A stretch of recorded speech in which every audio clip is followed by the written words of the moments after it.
Juízes, capítulo 18. Mica e a tribo de Dan. Naqueles dias não havia rei em Israel, e a tribo dos Danitas estava procurando um território para morar, porque até aquele dia não tinha recebido herança entre as tribos de Israel. Então os filhos de Dan enviaram 5 homens dentre todas as famílias da sua tribo, homens valentes, de Zorá e de Estaol, para espiar e explorar a terra. E lhes disseram: vão e explorem a terra. Chegaram à região montanhosa de Efraim até a casa de Mica, e ali pernoitaram. Quando se aproximaram da casa de Mica, reconheceram a voz do jovem levita. Chegaram perto dele e lhe perguntaram: quem trouxe você para cá? O que você está fazendo aqui? E o que prende você a este lugar?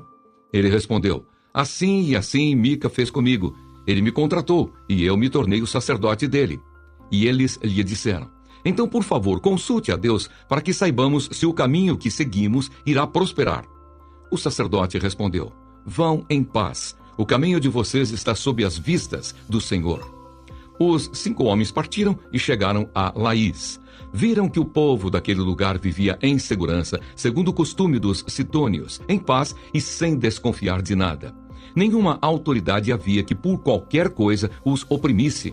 Moravam longe dos sidônios e não tinham contato com outros povos. Então os 5 homens voltaram a seus irmãos em Zorá e Estaol.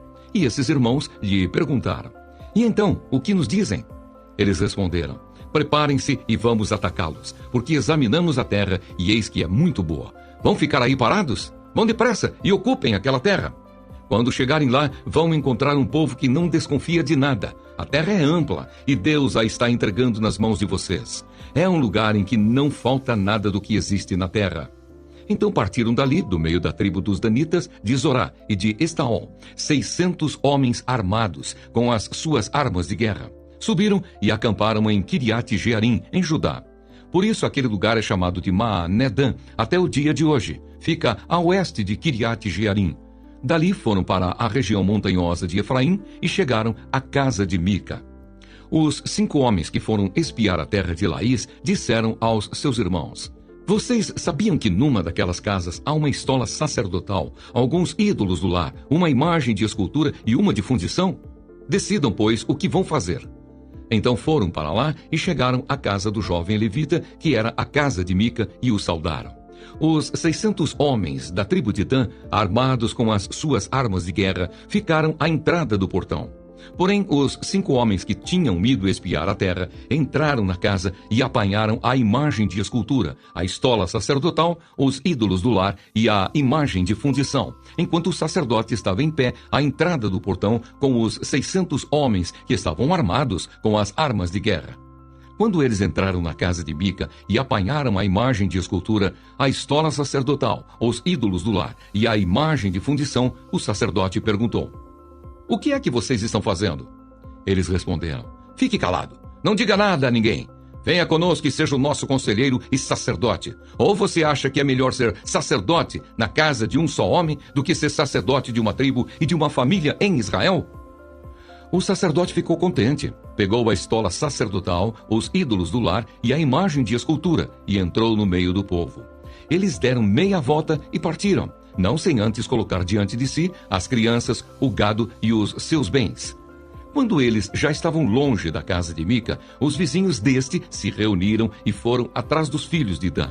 Eles gritaram para os filhos de Dan que, voltando-se, perguntaram a Mica: o que é que você quer?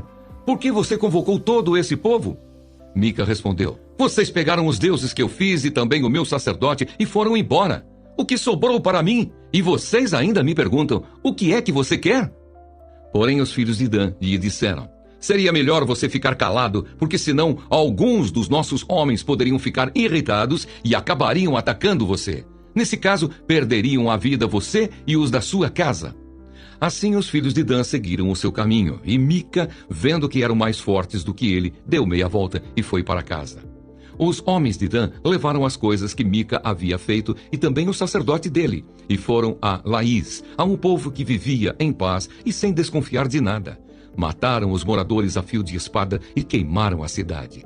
Não houve ninguém que os livrasse, porque moravam longe de Sidom e não tinham contato com outros povos. A cidade ficava no vale junto a Bet-Reob.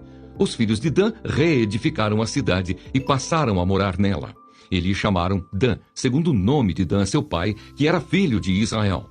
Porém, no passado, o nome dessa cidade era Laís. Os filhos de Dan levantaram para si aquela imagem de escultura, e Jonatas, filho de Gerson e neto de Moisés, ele e seus filhos foram sacerdotes da tribo dos Danitas até o dia do cativeiro do povo. Assim, pois, a imagem de escultura feita por Mica ficou entre eles durante todo o tempo em que a casa de Deus esteve em Siló.